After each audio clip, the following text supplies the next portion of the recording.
I was halfway through a song for rich strangers when the man who ruined my life walked into the ballroom and looked like he still owned it. My fingers slipped on the keys. Just once. That was all it took. One wrong note in a room full of crystal glasses, old money, and people who could smell weakness from 20 feet away. I kept playing anyway because no one needed his inhaler refill, the rent was due on Friday, and humiliation had never paid a single bill for me. Smile, Claire, the event manager hissed as she passed the piano. These people do not pay for mistakes. I smiled. Barely. Then I looked up again and saw the black suits, the security detail, the quiet circle of fear opening through the crowd. Roman DeLuca had just entered the hotel ballroom like a storm in a tailored suit, and my body remembered him before my mind let me. Beat 1 hit hard. I had taken a last-minute gig at a luxury hotel in downtown Chicago because the cash was good and nobody here knew my name. That was the lie I told myself. Then I saw DeLuca Holdings glowing across the gold sponsor wall behind the stage, and ice went straight down my spine. I should have walked out right then.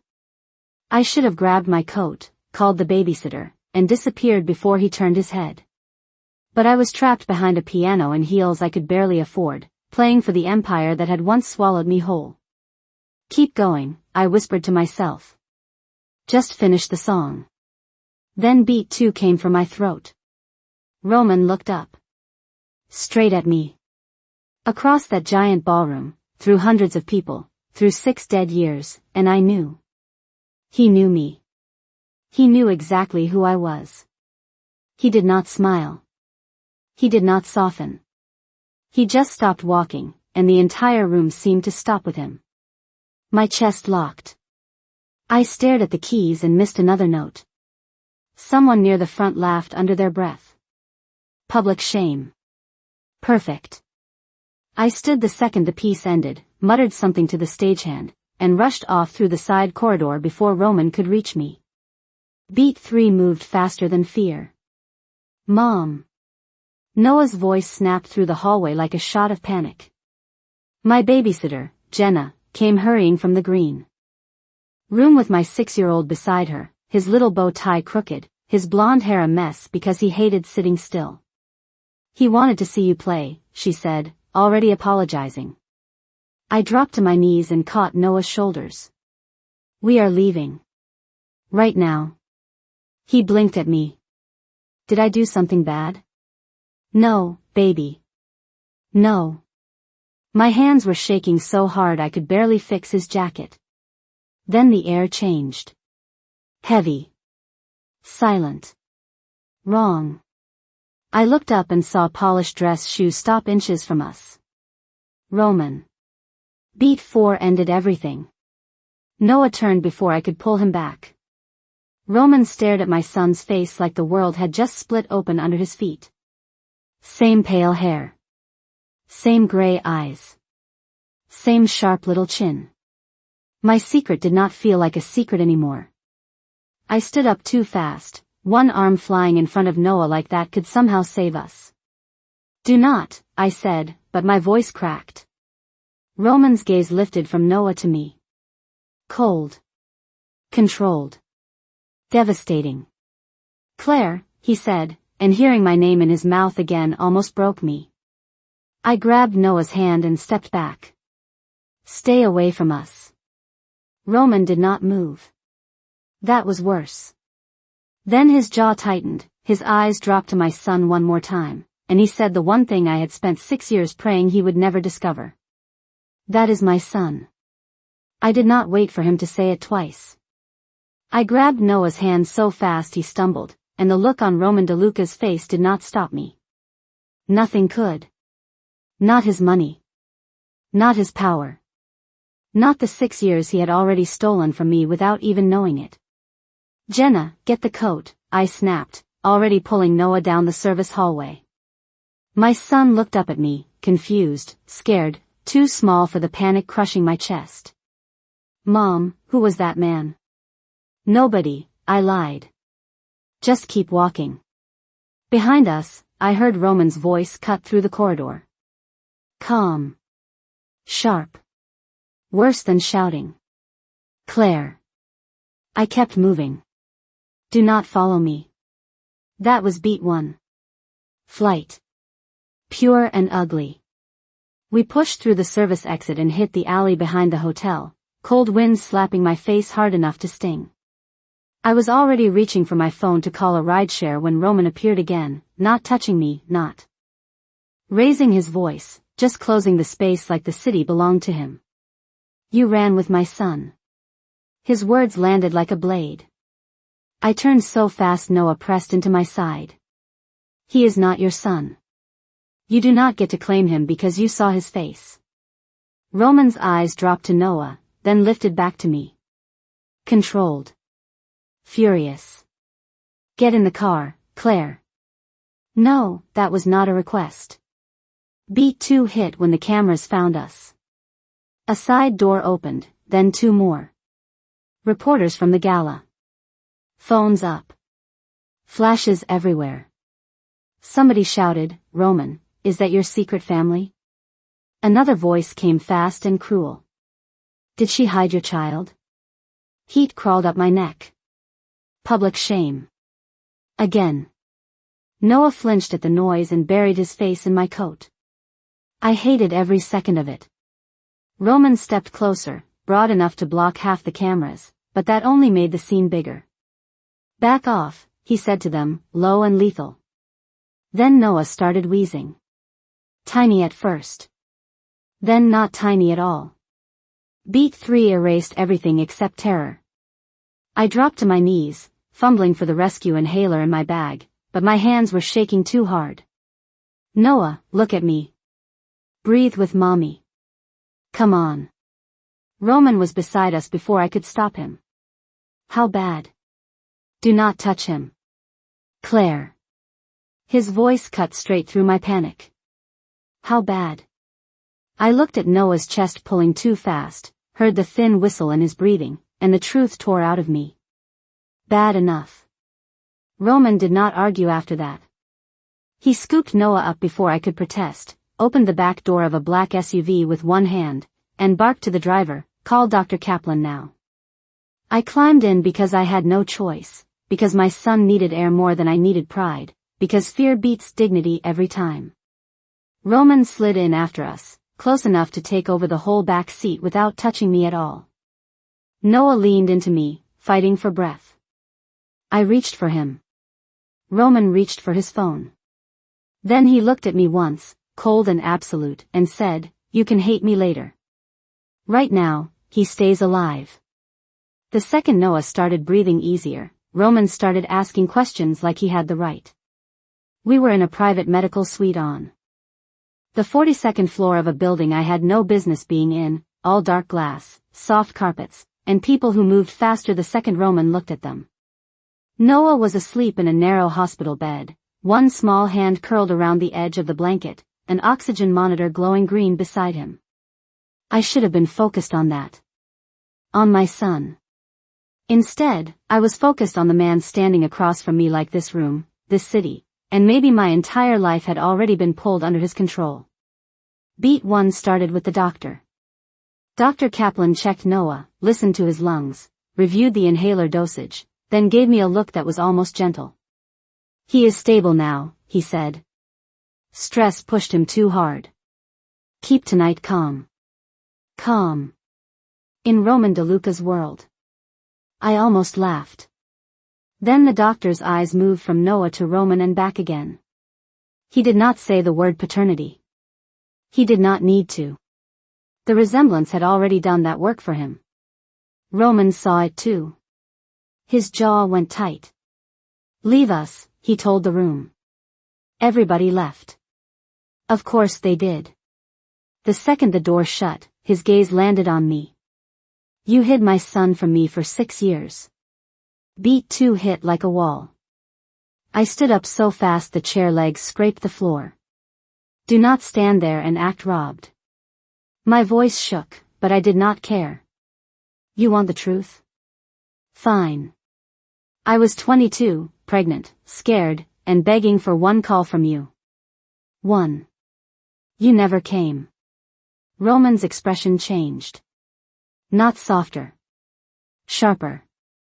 I searched for you in Boston for months. I stared at him. No, you did not. I did. Then where were you when I got evicted? Where were you when I sat in an ER alone at 3 in the morning thinking I was losing my baby? The words came out raw and fast. I hated that he got to hear them. I hated more that part of me wanted him to hurt from them. Roman took one step closer. Claire, I never knew you were pregnant. Beat 3 cracked something open and made it worse. I laughed once. Empty. That is a lie. It is not. I left you messages. I never got them. We both stopped. Just for a second. The room went still in a new way. Not soft. Wrong. My pulse kicked hard. He was looking at me like I had just said something impossible. I was looking at him the same way. I told your assistant, I whispered. I sent letters. I called the private line you gave me. Roman's face went cold in a way I had not seen before. Dangerous. Focused. Nobody told me. Beat 4 did not bring relief. It brought a worse kind of fear. Because if he was telling the truth, then 6 years of hate had been built on something rotten I still could not see. Roman looked toward Noah, then back at me, his voice lower now, heavier. You believed I abandoned you. I folded my arms tight across my chest like that could hold me together. Did not you? He stared at me for one long second, then said, I believed you ran. The words landed between us like a grave opening under old bones. Opposite stories. Same ending. My throat burned. I wanted to scream at him. I wanted to believe him. I wanted neither. Then the door opened, and a man in a midnight blue suit stepped inside with a leather folder in his hand. Clean smile. Lawyer eyes. Roman did not even turn. What is it, Daniel? The man glanced at me, then at Noah sleeping in the bed. The emergency guardianship papers are ready. The words emergency guardianship papers hit harder than any slap could have. Not because I did not expect Roman to use power. I did. But because some stupid, broken part of me had still been stuck on the look in his eyes a minute ago, that brief crack where confusion had looked almost like pain. Daniel Cross killed that illusion fast. He stepped farther into the room, smooth as polished steel, and set the leather folder on the table beside Noah's bed like this was a normal family discussion. Given the child's exposure tonight, he said, this is the cleanest way to secure immediate authority over medical, travel, and housing decisions. My stomach turned. Authority. Over my son. Roman finally faced him. Not here. Daniel barely blinked. With respect, Roman, delay creates risk. Beat 1 landed like humiliation dressed up as professionalism. I moved before I even realized I had. I snatched the folder off the table and flipped it open. Legal language. Temporary guardianship. DeLuca control over residence. Security, transportation. My hands went cold. You had this ready already? I looked at Roman, not Daniel. That fast? Roman's expression hardened. After what happened tonight, Noah is exposed. So your answer is to put my child on paper like property? Daniel cut in, calm and crisp. Miss Bennett, these measures are for the child's safety. I laughed once. Bitter. Do not call me Miss Bennett like I am some random problem in a board meeting. Beat 2 turned the room smaller, tighter, crueler. Noah shifted in the bed behind me, and that made everything worse because I had to keep my voice down while my whole body wanted to explode. Roman stepped closer, lowering his voice too. I am not taking him away from you. That is exactly what this says. I held up the papers, shaking now. Medical control. Movement control. Residence control. You are not protecting Noah. You are trapping me. Roman's jaw locked. You already ran once tonight. Because you do not get to appear after 6 years and start making decisions like I owe you trust. He stared at me with that cold, impossible control that always made me feel outmatched even when I was right. He is my son. And I am his mother. Beat 3 tore straight through whatever fragile understanding had almost formed between us. Daniel reached for the folder again. If you refuse, Roman may have no choice but to pursue emergency standing through the court by morning. Public shame was one thing. Court was another. Court meant headlines. Questions. Background checks. Roman's name attached to Noah's life forever. My pulse pounded so hard I could hear it. Roman did not stop Daniel. That hurt more than it should have. Say something, I snapped. Roman's gaze stayed on me. Hard. Unreadable. I will not lose my son a second time. The words dropped like a door slamming shut. Beat 4 left no room to breathe. I looked at Noah sleeping under sterile white light, then at the man who was somehow both the father of my child and the greatest threat to my freedom. Fine. If Roman wanted to use law, money, and locked doors, then I needed something he could not control. I slid my phone into my coat pocket under the blanket draped over my arm and turned away before either man could see my face. My fingers found Lily's contact by memory. I did not text yet. I just held the phone and made the decision. If Roman thought I would stand here and let him cage me with signatures and security, then he had forgotten one thing. I had disappeared from him once before. And I was already planning how to do it again. Noah waking up in Roman DeLuca's world should not have felt more dangerous than the custody papers on the table, but it did. Morning came pale and expensive through floor-to-ceiling glass, turning everything gold except me. I had not slept. I sat in a chair beside Noah's bed with my phone still hidden in my coat, Lily's number waiting like a loaded secret. Then Noah stirred, rubbed his eyes, and looked around at the private suite like he had landed on another planet. Mom? His voice came out small. Where are we? I forced my face soft even while my nerves were burning.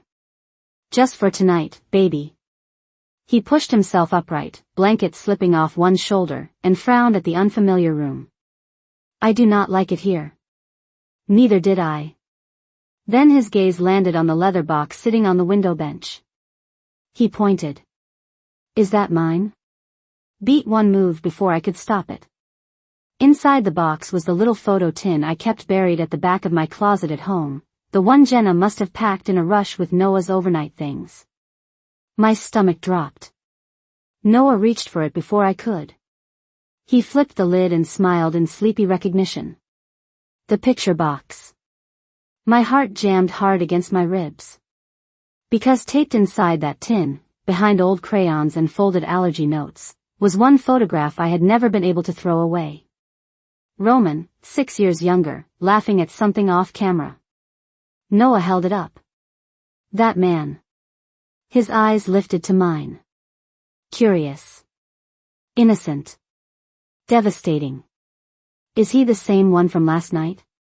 Beat 2 cracked me open right as the door did. Roman walked in carrying a paper cup of oatmeal from somewhere downstairs like this was normal, like men did not threaten court 1 hour and bring breakfast the next.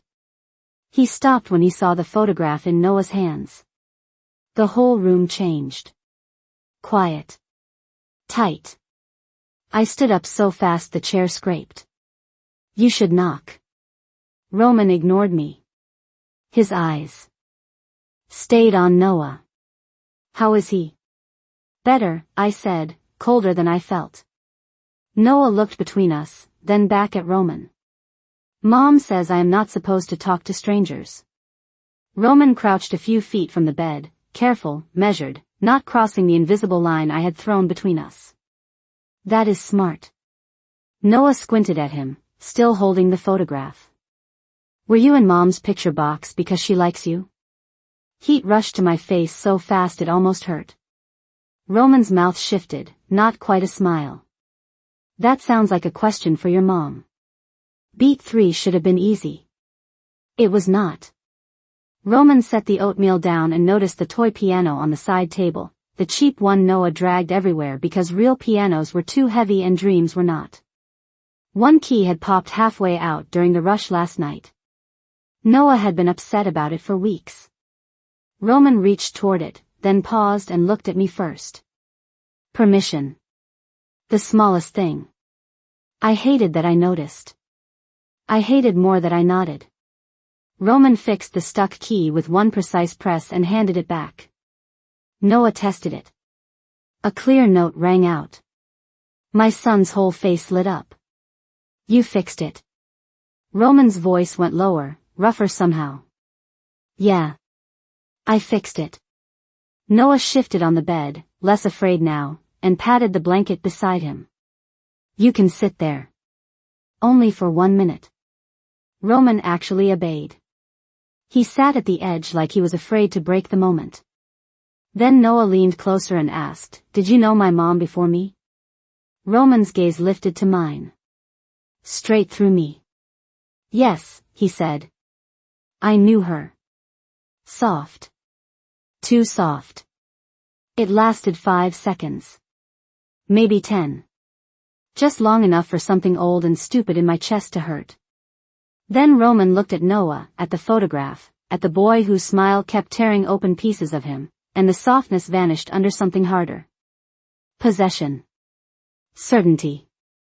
Hunger I did not trust. He touched the little piano once and said, almost to himself, he belongs with me. And just like that, every warm inch in the room went cold again. The second Roman said my son belonged with him, I stopped hearing anything else. Not the soft note Noah played on his toy piano. Not the city humming 42 floors below. Us. Just that one sentence, sharp and final, proving I had been right to stay afraid. So I waited. I smiled for Noah. I let the morning pass. Then before sunrise, while the suite was still gray and quiet, I dressed Noah in yesterday's clothes, stuffed his inhaler and the photo tin into my tote, and texted Lily one word. Now. That was beat 1. Escape. Simple in theory. Terrifying in practice. Noah rubbed his eyes as I carried him through the private elevator lobby. Are we going home? He whispered. I kissed the top of his head and lied the way mothers do when fear has no child-safe language. We are going somewhere safer. The night guard at the desk was changing shifts. Good. I kept my head down, moved fast, and slid into the waiting rideshare Lily had ordered under her name. The driver pulled away from the curb, and for one blessed minute I thought I had done it. Then Noah looked out the rear window and said, very softly, Mom, that black SUV is following us. Beat 2 hit my spine like ice. I twisted around and saw it. Dark windows. Precise distance. Too steady to be random. My stomach dropped. Roman. Of course. Of course he would not let me leave without a chase. Take Lakeshore faster, I told the driver. He glanced up, nervous now. Ma'am, I am already doing 50. Noah turned toward me, confused by the tremor in my voice. Did I do something bad again? No, baby. Never. My phone buzzed. Unknown number. I knew before I answered. Roman's voice came through low and controlled. Pull over, Claire. Rage flared so fast it almost covered the fear. You do not get to hunt me. That is not my car behind you. Beat 3 changed the shape of the whole morning. I looked back again. The SUV was closer now. Too close. And behind it, another sedan cut around traffic hard enough to make our driver swear under his breath. Miss, are they with you? No, my voice came out thin. Very thin. Roman spoke again, sharper now. Listen to me. My security lost your floor camera for 4 minutes. I have my own vehicles closing in. Do not let that driver stop. The first SUV surged toward our lane. Noah gasped and grabbed my hand. Every stupid argument in me died right there. This was not Roman flexing power. This was something else. Something I could not see but could absolutely feel. Beat 4 came with brakes, horns, and 3 black vehicles cutting across the road ahead like a wall. Our driver yelped and stopped. Doors opened everywhere at once. Men in dark suits moved fast, not touching our car, just surrounding it with terrifying efficiency. Then Roman was at my door, breath visible in the cold morning air, one hand braced on the frame, gray eyes locked on mine. Out. Now. I should have fought him. I wanted to. Instead I looked at Noah, pale and frightened in his seatbelt, and my pride turned useless. Roman lifted his gaze to the road behind us where the other SUV had already vanished. His jaw tightened. You can hate me later, he said. Right now, staying near me is the only thing keeping your son alive. By the time Roman's convoy pulled through the iron gates of his estate, I knew one thing with perfect clarity. Safe and free were not the same word. The house rose out of the gray morning like something cut out of old money and bad decisions. Stone. Glass. Security cameras tucked into the eaves. Men at every entrance pretending not to watch me while absolutely watching me. Noah had fallen asleep against my shoulder in the back seat, worn out from fear, and I held him tighter when Roman opened the door himself. Temporary, he said, like that one word could make this easier to swallow. I stepped out with Noah in my arms and looked up at the mansion.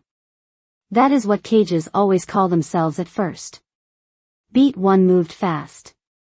Roman led us inside anyway, through a foyer big enough to echo and quiet enough to feel staged. A woman in a pressed gray dress offered to take Noah's bag. I did not let go of it. Another man waited near the stairs with an earpiece and a tablet. Staff. Security. Witnesses. Roman turned to me like this was already settled. You and Noah will stay in the East Wing. No, I said instantly. We are not staying. We are surviving the morning. His eyes did not soften. The threat on the road changed that. I hated that part of me believed him. I hated more that Noah stirred against my shoulder and whispered, Mom, I want a bed. So I followed Roman upstairs, not because he won, but because my son was tired and fear makes terrible bargains. Beat 2 came the second Noah was asleep in a room bigger than our apartment. I turned on Roman before the door fully shut.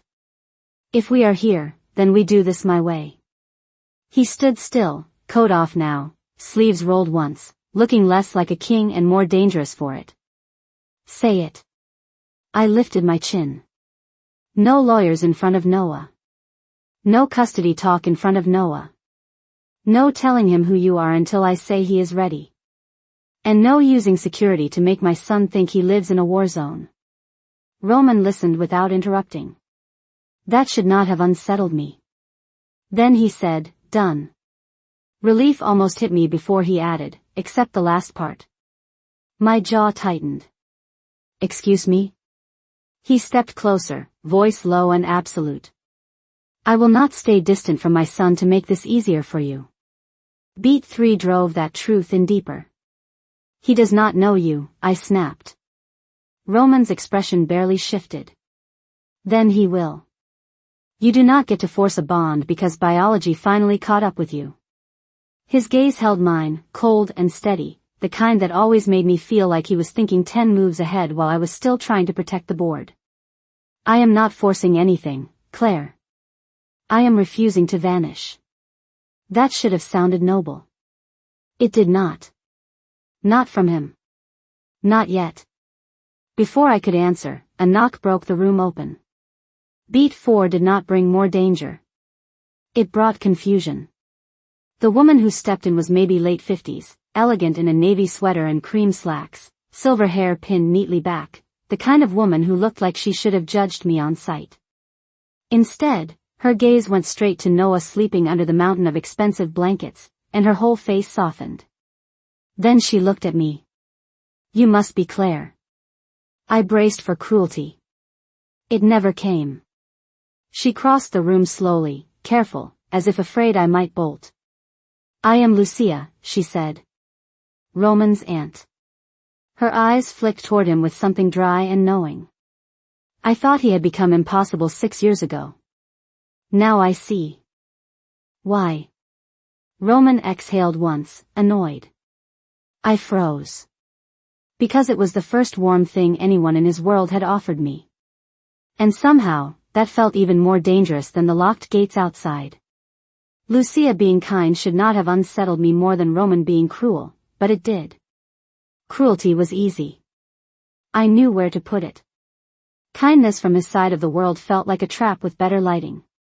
So after Noah settled into the giant bed and Lucia gently excused herself, I did the only thing that made sense. I went looking for exits. Not doors. Not windows. Truth.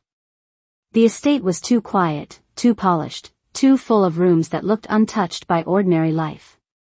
Then I found one door half open at the end of a long hall, and the second I stepped inside, my lungs forgot how to work.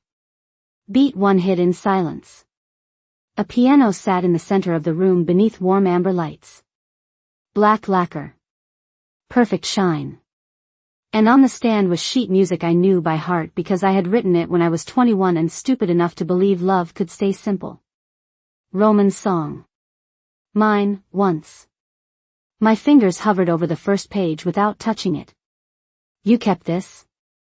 My voice came out so low it barely sounded like mine. Everything you left behind, Roman said from the doorway. I turned too fast. Of course he was there. Of course this was his room. He stood with one hand in his pocket, watching me like he had walked in on a confession. I did not leave that behind, I shot back. I lost it. Beat 2 tore open old things I had buried on purpose. Roman stepped farther in, his shoes making almost no sound on the dark wood floor. You disappeared. I kept what I could. The words should have softened me. Some traitor part of me almost let them. I looked around and saw more than sheet music then. A photo from a charity recital in Boston. A program from my conservatory showcase. Even the cheap silver metronome I used to carry in my tote bag.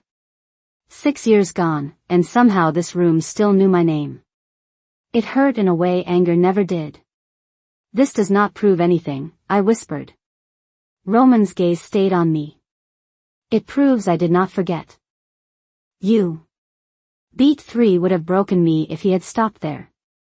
He did not. Then who helped you disappear? Just like that, the warmth died. Suspicion slid back into his voice, sharp and clean as glass. I laughed once, bitter again because apparently that was all we knew how to do. There it is. Roman frowned. What does that mean? I folded my arms tight across my chest. It means every time you almost sound human, you ruin it by talking to me like I was part of some plan. His jaw flexed. You vanished with my child. I vanished with my child because I thought you left me alone. We stared at each other across the piano, memory and accusation sitting between us like a third person in the room. Beat 4 came with the worst kind of almost. Roman moved closer, slow enough to stop if I wanted, close enough now that I could see the exhaustion under his eyes. Claire, he said, and the way he said my name nearly reached someplace I had boarded shut. I am trying to understand what happened. I should have answered. I should have told him I wanted that too.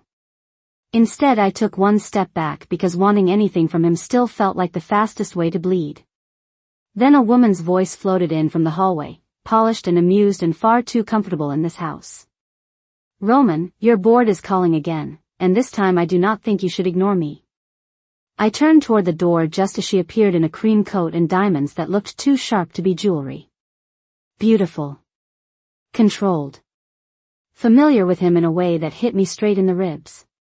Her eyes landed on me, then on the sheet music, and the small smile on her mouth said she understood far more than she should.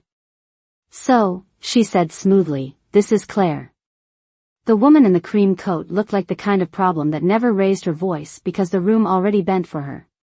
She stepped into Roman's piano room as if she had every right to be there, diamonds flashing at her throat, heels quiet on the floor, eyes cool and exact when they landed on me. So, she said again, that little smile still in place. This is Claire.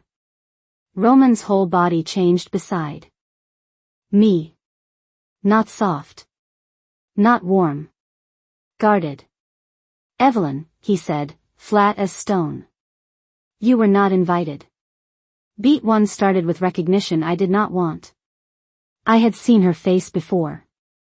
Society pages. Charity boards. Political fundraisers. Evelyn Sinclair. The kind of woman whose last name opened doors before she ever touched the handle. She took me in with one elegant sweep, from my wrinkled sweater to the sheet music still on the piano stand, and somehow managed to insult me without using a single ugly word. I expected someone, quieter, she said. My spine snapped straight. And I expected you to know how to knock. Her smile did not move. I practically live here. The line hit exactly where she wanted it to. Roman cut in at once. No, you do not. But the damage was done. Beat 2 dragged the power dynamic into full view. Evelyn turned toward him like this was all mildly inconvenient. Your board has been calling for an hour. Senator Vale wants an answer before Friday, and your mother's old donors are already nervous after the hotel footage. Then she glanced back at me.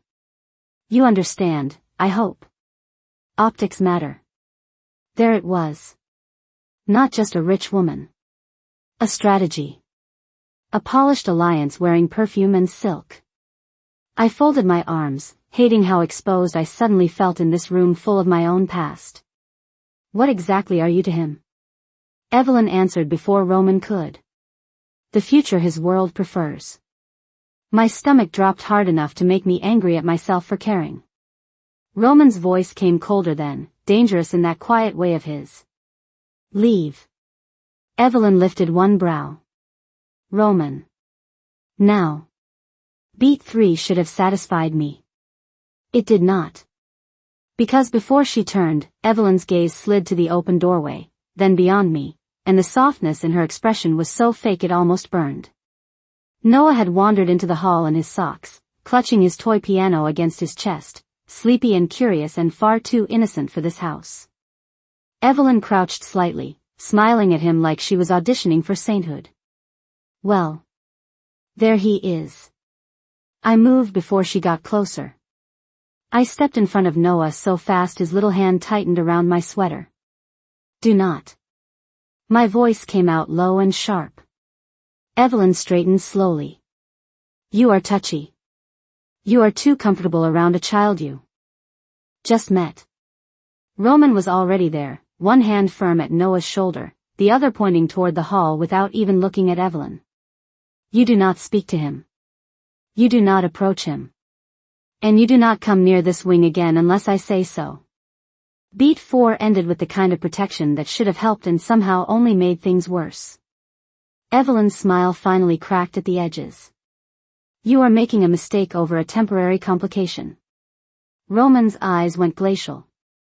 Say one more word about my son like that. Silence. Real silence. Even Evelyn felt it. She recovered fast, of course. Women like her always did. She smoothed her coat, looked at me once more, and this time the smile was gone. Enjoy the room, Claire, she said. You are standing in the part of him that never really got over you. But do not confuse memory with choice. Then she walked out like she had dropped a match and knew exactly what would burn. I looked at Roman. At Noah leaning into his side without thinking. At the door Evelyn had just left through. And for the first time since coming here, I understood something ugly and clear. Roman had not only found us. He had dragged us into a war where I was already behind. I should have been relieved that Roman put Evelyn back in her place. Instead, I spent the rest of the night feeling something worse. Unsteady. Because if his world had enemies in silk as well as black SUVs, then Noah was already standing in the middle of a game he did not understand. So the next morning, when I came downstairs and found my son in the foyer wearing tiny riding boots that definitely did not belong to us, my heart jumped straight into my throat. What is this? I snapped. Noah spun around, grinning so wide it hurt to look at. There are horses. Roman stood near the front door in a dark coat, one hand in his pocket, like this had all been arranged 5 moves ago. He said he likes them. Beat 1 started there. Simple. Dangerous. Noah bounced on his heels. Mom, please. I looked at Roman, not my son. You do not make plans with him without asking me. Roman's expression barely shifted. Then ask now. I hated that answer. I hated more that Noah was already staring at me with that hopeful, breath-held look children use when they have no idea they are standing between 2 adults bleeding old wounds. I finally said yes because the stables were on the estate, because security ringed every acre, because Noah had been scared for 2 days straight and I could not make myself be the one who took joy away too. Beat 2 should have been harmless. It was not. The stables sat behind the main house, all polished wood, warm hay, and morning light cutting through the dust in golden stripes. Noah gasped the second he saw the chestnut pony in the first stall. He is real. Roman, who looked like he belonged in boardrooms and headlines and nowhere near anything soft, reached out and steadied Noah's shoulder with absurd gentleness. Her name is Daisy, he said. Easy hands. Noah laughed when the pony nudged his palm for a carrot, a bright, startled laugh that cracked something clean open inside me. For one terrible minute, I saw it. The man I fell for before power turned him into steel. He crouched to Noah's height. He let Noah ask 100 questions about saddles and brushes and whether horses got lonely at night. He answered every one. Patient. Careful. Real. And my son lit up under that attention like a room finally getting power back after a storm. Beat 3 made it worse. We came back inside windblown and flushed, and Noah would not stop talking through lunch. Roman says Daisy used to hate everybody. But she does not hate me. And he said maybe next time I can feed the big horse too. Next time. The phrase hit me harder than it should have. Roman sat at the head of the table, listening more than speaking, and every now and then Noah looked at him like he had already decided something I had not approved. Then, right before dessert, Noah set down his spoon and asked the question that split the room open. Can Roman stay for dinner tomorrow too? Silence. Not loud. Just sharp. Noah looked from me to Roman, waiting.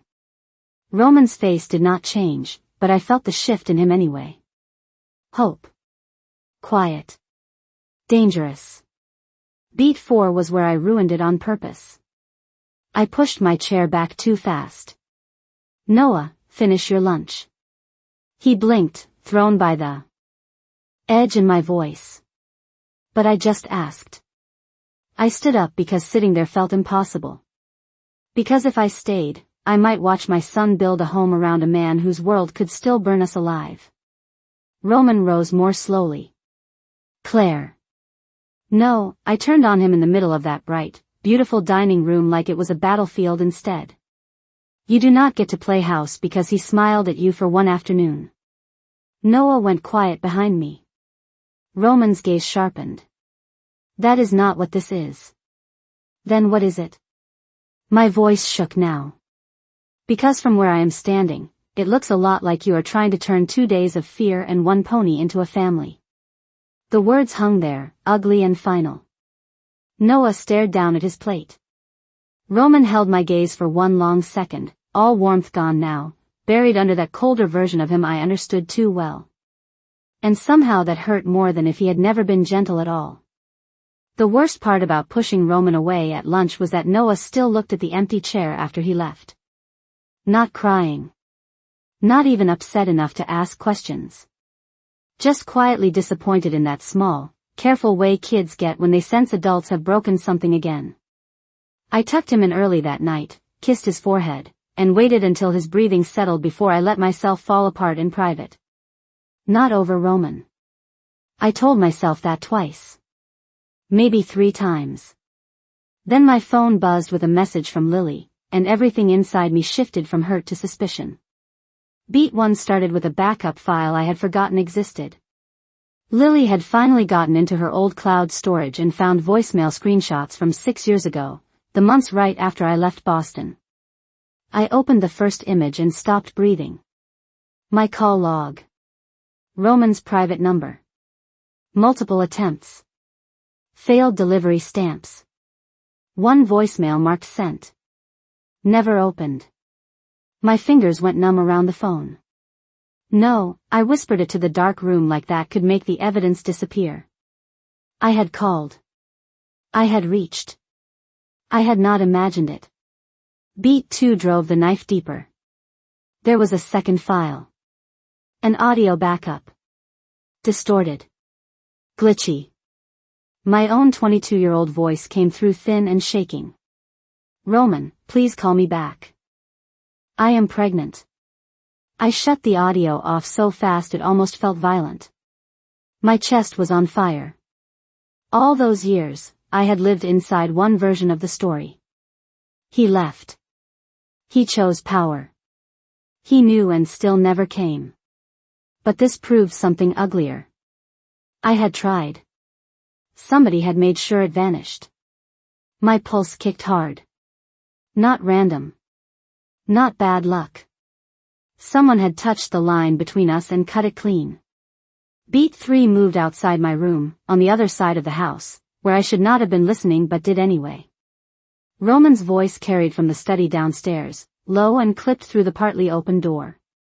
Run the Boston timeline again. Silence. Then another man answered. Mateo Reed. I knew the name from staff whispers. Roman's fixer. We already did, Roman. Claire disappeared. There is nothing new. Roman did not sound convinced. Then look harder.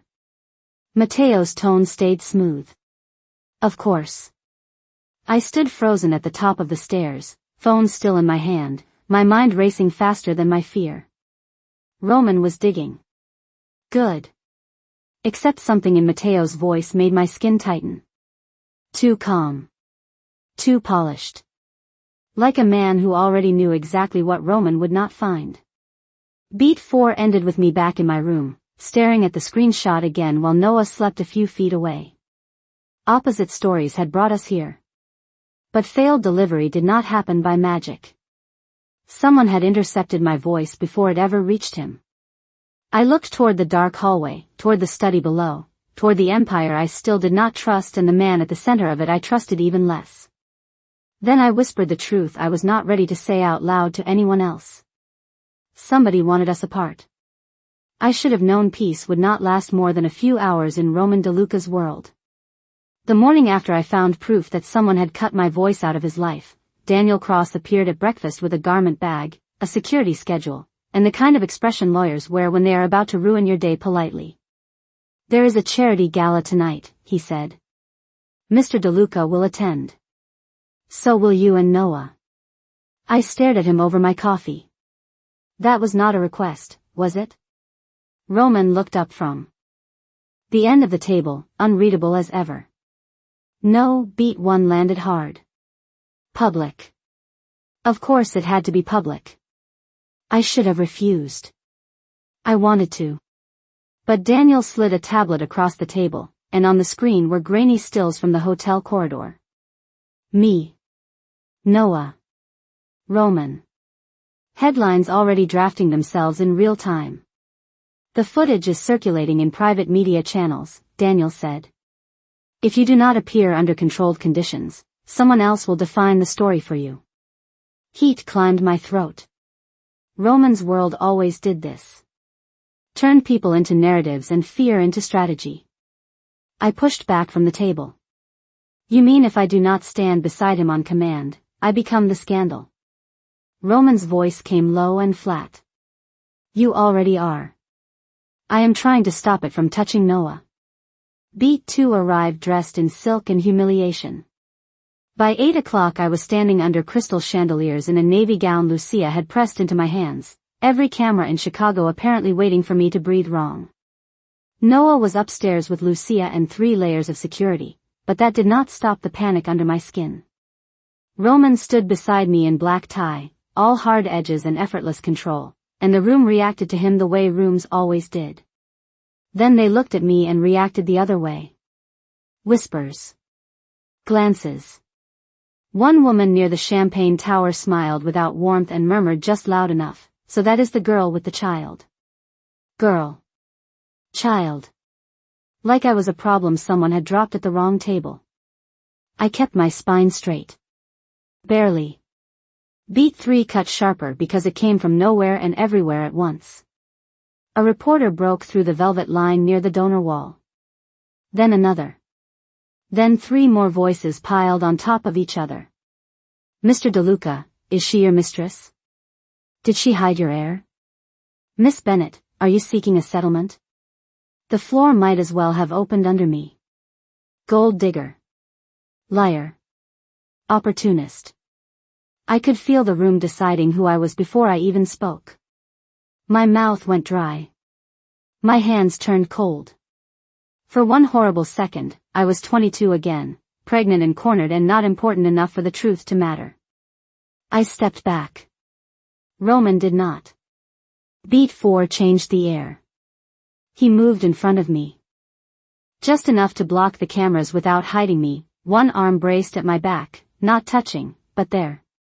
His gaze swept the press line once, and silence spread faster than shouting ever could. "She is the mother of my son," he said. No hesitation. No apology. "You will show her respect." The room froze. So did I. Because it was the first time he had claimed me in a way that did not sound like possession or threat. It sounded worse. It sounded real. The flashes kept going. The whispers changed shape. And standing there under all that light, with Roman beside me and the whole city watching, I realized the next danger would not come from strangers at all. It would come from whatever this moment had just done to us. Roman's public defense should have made me feel safer. Instead, the whole drive back to the estate felt like sitting inside a lie too beautiful to trust. He had stood in front of cameras and said I was the mother of his son like that meant something sacred. But men like Roman knew how to weaponize truth too. By the time the car doors closed behind us under the estate lights, the words were still burning under my skin. Beat 1 hit the second we stepped into the foyer. I turned on him before the staff could fully disappear. "Was that for me?" I asked, "or for your reputation?" Roman stopped under the chandelier, bow tie already loosened, eyes sharp from the long night. "You were being humiliated." That was not my question. My voice came out thinner than I wanted. "Did you step in because you meant it, or because the room was watching?" He held my gaze for one long second. I meant every word. Relief almost touched me. Then he ruined it. I folded my arms tight and asked the one thing I should not have. "And what am I to you, Roman?" His expression shifted. Not away. Just inward. Careful. Controlled. "You are Noah's mother." Beat 2 cut cleaner than cruelty ever could. Because he was not wrong. That was the worst part. He had defended me in public, but here, where no cameras could reward him, he gave me the one title that kept me useful and distant at the same time. I laughed once. Bitter again. Right. Of course. Roman took one step closer. "Claire. Do not." I was already backing away, not because I was weak, but because I hated how much that answer hurt. "You do not get to say my name like you did not just draw the line yourself." Beat 3 should have ended the night. It did not.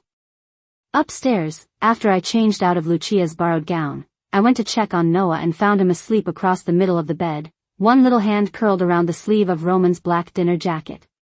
My breath caught. He must have taken it from the chair after we got home. Roman was standing in the doorway behind me before I even heard him. He would not let go of it, he said quietly. I looked down at my son, at the fabric twisted in his fist, at the proof that children attach first and ask questions later. "That is what I am afraid of," I whispered. Roman's voice lowered. "You are afraid he will love me." I turned then, ready to deny it, and found him closer than I expected. Too close. Close enough for the air to change. Beat 4 came soft and ruined everything anyway. My pulse stumbled. Roman lifted a hand, slow enough for me to stop him, and his fingers barely brushed a strand of hair away from my face. "Claire," he said again, and this time it sounded nothing like a threat.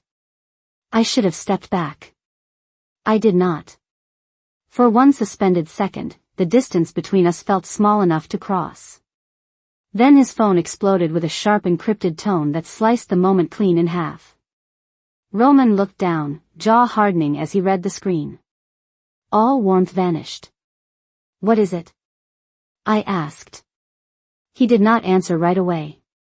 His eyes lifted to mine, colder now, already gone somewhere I could not follow.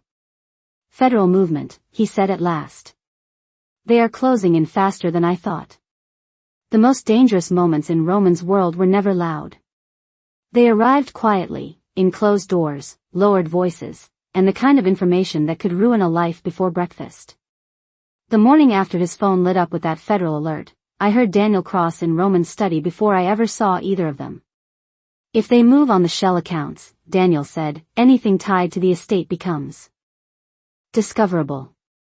I stopped in the hallway, one hand still on the tea tray a housekeeper had shoved at me like I belonged there. Roman answered, cold and clipped. "And if they connect Claire and Noah to me publicly?" Daniel did not hesitate. "Then they become leverage." Beat 1 locked every muscle in my body. Leverage. Not family. Not people. Leverage. I should have walked away. Instead I stood there listening to the men in suits decide how dangerous my son's existence had become. Roman spoke again, lower now. "I will not let them touch him." Daniel's reply came fast. "Then stop giving them a target." Beat 2 made the truth impossible to soften. I backed away from the door before they could see me and went straight upstairs to Noah's room. He was on the floor in dinosaur pajamas, lining up toy horses in perfect little rows, safe for the moment and completely unaware that grown men were already using words like exposure and discoverable around his future. My throat burned. Roman's world was not just dangerous because of enemies in black SUVs.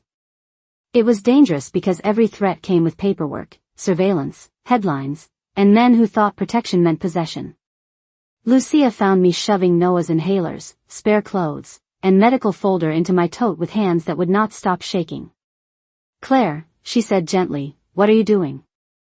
I looked at her, really looked, and hated that she was the only person in this house who made kindness feel possible. "Getting my son out." Lucia's face changed. Not shock. Sadness. "Running before you know the truth is what broke you both the first time." "Staying may break Noah for good," I shot back. Beat 3 turned that fear into decision. Noah looked up from the carpet, confused by the tension in my voice. "Are we leaving again?" I forced a smile so fake it almost hurt my face. "Just packing, baby." He nodded, trusting me the way children do when they have no choice, and that trust nearly destroyed me. Because Lucia was right about one thing. I did not know the full truth. About the lost messages. About Matteo. About what Roman had really become. But I knew enough. Federal eyes were closing in. Roman's enemies were multiplying. Evelyn was still out there. And Noah had already started holding on to Roman's jacket when he slept. That was the part one could not survive. Not if I stayed long enough for my son to love a man the world might rip away from him. So while Noah bent over his toy horses again, I pulled out my phone and texted Lily with steady fingers this time. "Tomorrow. Car. Back gate." Because after one soft moment too many, I finally understood the danger clearly. It was not just Roman's world. It was what that world was starting to do to my heart. And I was already planning our next escape. I knew the escape was doomed the second Noah asked if we were going somewhere fun. Children can smell panic even when you wrap it in soft words, and I was carrying too much of it by then. Lily's car slipped through the back gate just after dawn, Noah half asleep in the back seat with his blanket and toy piano, my tote packed with inhalers, court records, and every scrap of dignity I still had left. "You sure about this?" Lily asked, knuckles white on the wheel. No. I was not sure about anything except the one thing that mattered. "I am sure about Noah." Beat 1 moved fast. Too fast. We switched cars once near a gas station off Interstate 90. Daniel's security routes had taught me more than he realized. For 20 minutes, it almost felt possible. Then Lily's phone buzzed. Once. Twice. Then mine lit up with missed calls from unknown numbers, followed by a single video clip that made my blood go cold. Grainy footage. Me packing bags. Me checking hallways. Me loading Noah into the car. Framed perfectly. Deliberate. Manipulative. Like I had been planning to steal Roman's son all along. Beat 2 hit like betrayal wrapped in surveillance. "Somebody watched us," Lily whispered. I did not answer because I was already seeing the shape of the trap. Roman was not just going to hear that I ran. He was going to be handed proof that made it look calculated. A setup. A con. My phone rang again. This time it was Daniel. I declined. Then the highway opened into the private regional airfield Lily's friend had access to, and the second I saw the black SUVs waiting on the tarmac, every last bit of hope in me collapsed. Beat 3 stopped the car cold. Roman stood beside the wing of a charter jet in a dark coat, the wind cutting at him hard enough to pull his tie loose, but he looked more still than the aircraft behind him. More dangerous too. I got out before Lily could stop me and slammed the door. "Listen to me." Roman's eyes went to Noah first, then back to me. Worse than anger. Hurt. Clean and cold. "You ran again. Because I am trying to keep him out of your war." My voice broke on the last word, and I hated that. "Federal pressure, Evelyn, your enemies, your lawyers. How am I supposed to trust this?" Roman took one step closer. "By telling me the truth instead of disappearing every time fear wins." Beat 4 tore straight through whatever progress we had made. "Fear?" I laughed once, raw and ugly. "I heard your people call my son leverage." That landed. I saw it. But then his expression hardened all over again, like some other wound had cut deeper. Daniel moved near one of the SUVs, tablet in hand, and I knew. He had shown Roman the footage. Roman looked at me like he did not know whether to protect me or lock every door I might ever touch. "You planned this," he said.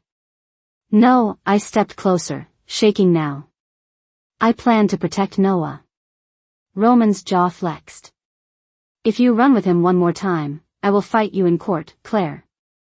The wind snapped at my coat. Noah shifted behind the glass, waking.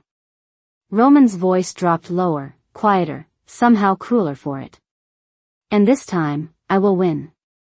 Coming back to Roman's estate after he threatened to take Noah through the courts felt worse than the escape itself. At least running had given me motion. This was just a feat with cleaner carpets. The gates opened. The car rolled in.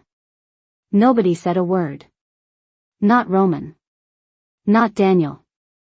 Not me. By the time I carried Noah back inside, I felt less like his mother and more like evidence that had been returned to the scene. Beat 1 started with humiliation so quiet it almost looked elegant. Roman did not yell. He did something worse. He changed. The next morning, every interaction turned formal, clipped, precise. A schedule appeared on the kitchen counter with Noah's meals, medication windows, tutor hours, and security movement blocks typed in neat black letters. Daniel stopped calling me Claire and went back to Miss Bennett. Roman stood at the head of the breakfast table in a pressed white shirt, reading emails while Noah pushed fruit around his plate. "If you need to leave the East Wing," Roman said without looking up, "notify security first." I stared at him. "You mean ask permission?" A scream. Not a crash. Just one thin, strained breath from Noah's room that turned my blood to ice before I was even fully awake. I ran barefoot down the hall, hit the door hard enough to rattle it, and found my son sitting upright in bed with his hands pressed to his chest, eyes wide, trying not to panic and failing anyway. "Mom," he whispered. "It hurts." Beat 1 erased everything except fear. I was at his side in 1 second, dragging the inhaler out of my pocket with shaking hands. "Look at me, baby."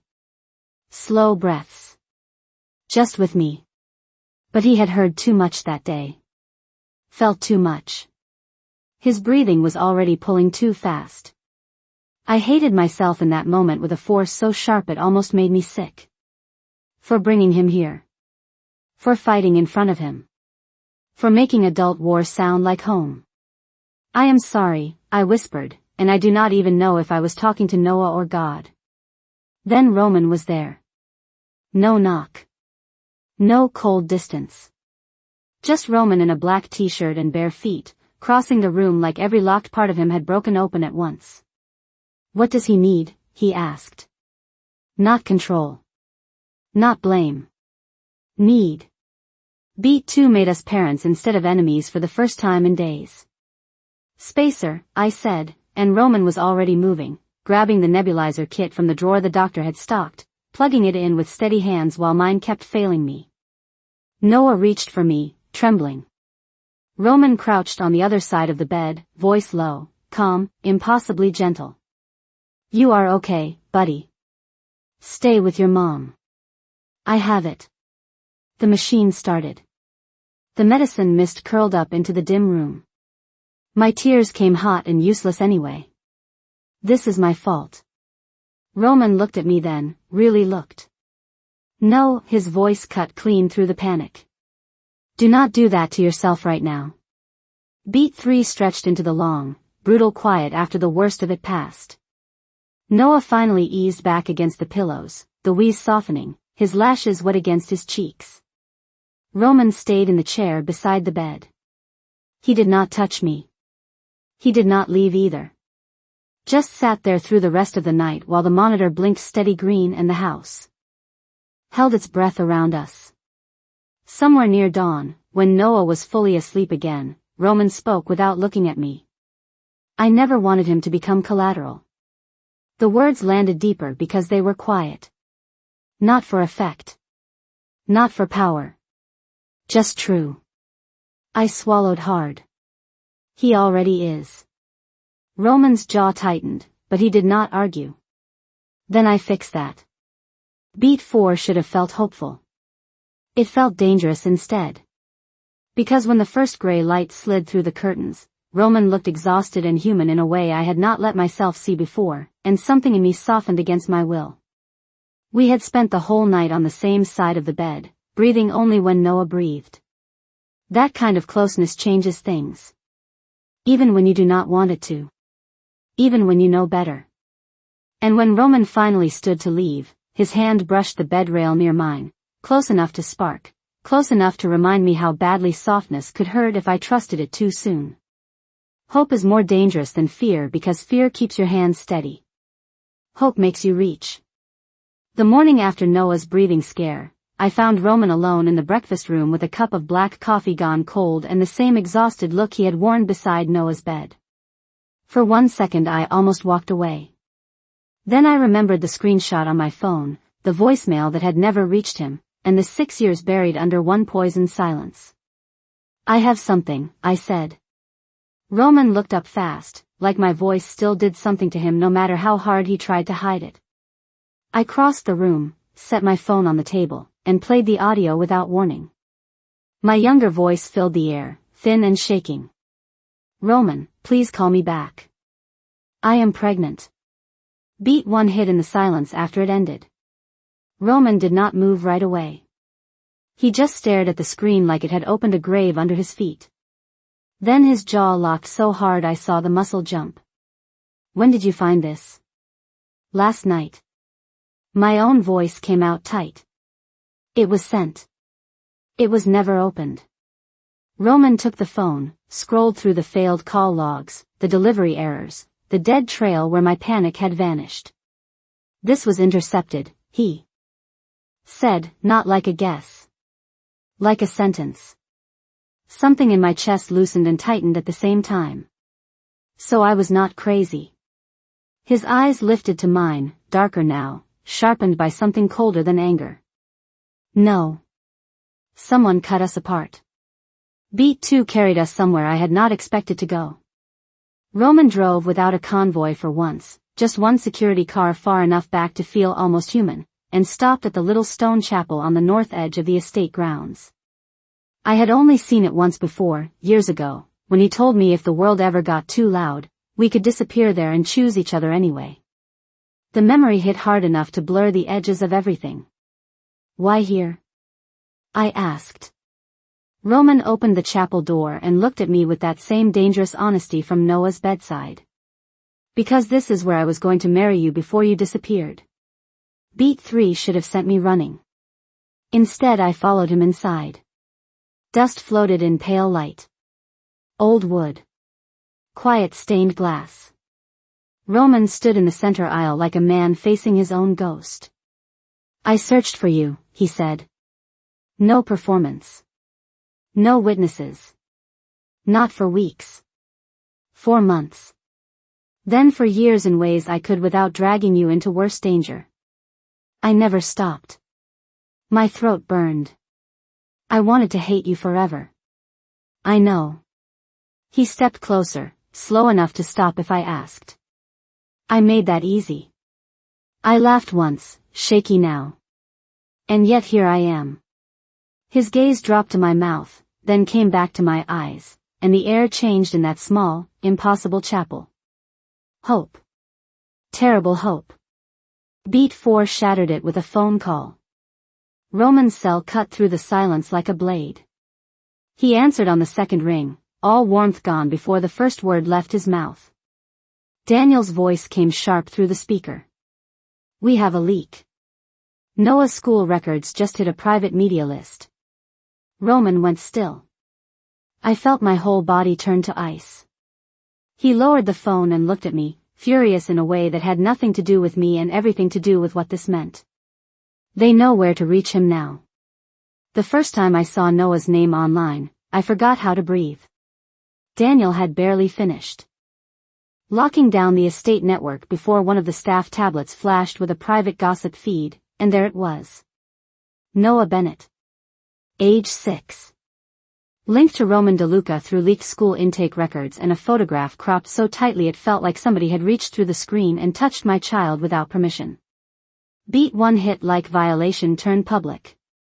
I grabbed the tablet so hard my fingers hurt. Take it down. My voice came out thin, then sharper. Take all of it down.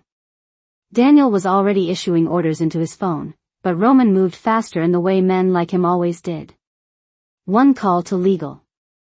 1 call to media. 1 call to someone who could make private servers go dark before breakfast. Watching it should have comforted me. It did not. It just reminded me that Roman's protection came from the same machine that made normal people disappear when they became inconvenient. This is not solving it, I snapped. Roman looked at me across the study, all hard edges and control. It is stopping it from spreading. No. It is burying it. Beat 2 turned private fear into personal insult. Late that afternoon, while Noah napped under Lucia's watch and Roman was locked in the boardroom with Daniel, a maid delivered a cream envelope to my room with no return card. Inside was a cashier's check big enough to erase every debt I had ever had and a single typed line. For the child's peace, leave now and do not come back. I did not need a signature. Evelyn's perfume had practically seeped through the paper. Rage rose so fast it burned clean. I found her in the sunroom 15 minutes later, perfectly composed over tea like women like her never had to bleed to prove anything. I set the check on the table in front of her. You forgot something. Evelyn barely glanced at it. I was trying to spare your son the fallout. You were trying to buy my disappearance. Her expression stayed smooth. Call it mercy. I leaned in just enough for my voice to cut. Do not ever use my child to make yourself sound elegant. Beat 3 exploded wider than I expected because Roman heard the last line. He stepped into the sunroom with Daniel behind him, took one look at the check, and everything in his face went glacial. Did you send this? Evelyn stood slowly. Roman, be reasonable. Your board is already unstable, the press is circling, and she is not built for this life. He did not raise his voice. He did not need to. You do not get to decide that for her. Evelyn's mask cracked for 1 second. I am trying to protect your future. Roman picked up the check and tore it clean in half. Then again. My future does not include anyone who thinks my son's mother can be bought. Silence dropped hard. Evelyn stared at him like she had finally realized she was losing ground she thought she already owned. Roman's gaze shifted to me for one brief second, enough to leave heat and trouble behind it. Then he looked back at her. Touch Claire again, and there will be no alliance left to save. The first time Roman chose me over Evelyn in plain sight, I should have felt victorious. Instead I felt raw. Exposed in a new way. Because now there was no clean lie left to hide behind. That night the estate went unusually quiet after Noah fell asleep, the halls dim, the house holding its breath like it knew something fragile was moving through it. I found Roman alone on the back terrace with a glass of untouched whiskey and the city lights burning far beyond the tree line. Beat 1 started with truth I had never planned to say out loud. I was not just hiding Noah from you, I said. Roman turned slowly, the cold night air catching in his dark hair. I know. I shook my head. No. You do not. My voice tightened. There was another baby. Before Noah. I lost it when everything fell apart. The words landed between us heavy and final. Roman went completely still. Not performative stillness. Shock. Real and devastating. Claire, he said, and my name sounded wrecked in his mouth. I did not know. You were not supposed to, I whispered. That was the whole pattern, remember? Beat 2 softened everything and made it worse. Roman set the glass aside and stepped closer, slow enough for me to stop him. I imagined a life with you before any of this, he said. No armor.